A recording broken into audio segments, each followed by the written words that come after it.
But you have a problem there. You see, when you borrowed and copy documents without evidential proof, and this is the claim of Quran, Bible, Gospel, and Injil is corrupt. I'm saying to you today, in the very presence of the entire planet, where is the uncorrupted books that have never been touched, that Gabriel showed Muhammad that he could confirm? Because if not so, Muhammad is confirming corruption in books.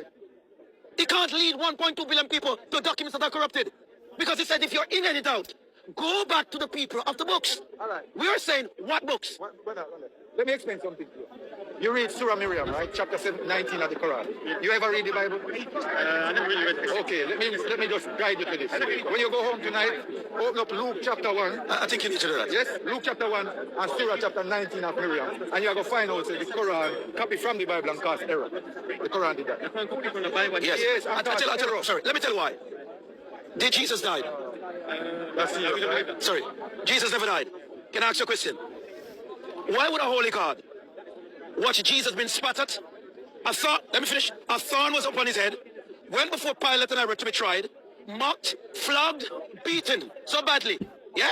If you know what Roman execution was, that whip had thorns and wire at the end of it. So every slash he got, it took at least a pound of flesh out of his body. Why would God, knowing that he is going to save Jesus in the end, but allow Jesus to go through that torture? Why? What was the point he's trying to prove? What was the point he was trying to prove when Jesus was being whipped? Why did God allow Jesus to go through so much embarrassment when he know in the end all he had to say, Jesus, come up, and he goes? Why would he do it? No, this is important. I want you to think, because most Muslims are taught what to think. You guys don't read to think, because from childhood you go mosque. And what they teach in mosque, what you believe. You know why there's a big fall out of Islam today? Because people are reading tafsir, they're reading hadith, and they're reading Quran. And Quran is a different teachings from Muhammad teachings.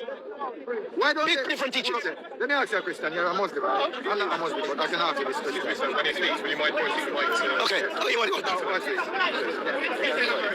The Quran, right? Muhammad, when he first received the message, right, which is the revelation, why was he worshipping towards Jerusalem and not Mecca? At the beginning? Yes, at the beginning he was worshiping towards Jerusalem, right? I don't know. 15 years, you know. Yes. I think so. So from 610 to 625, Muhammad is worshipping. So what changes it? Allah said, face was the Kaaba. Allah said face was the Kaaba. But we have a problem there. We have a problem. Before 70 AD in Jerusalem, that was when what? That was a great battle. When what? Rome overthrew Jerusalem. Where was Muslim praying in mosque in Jerusalem?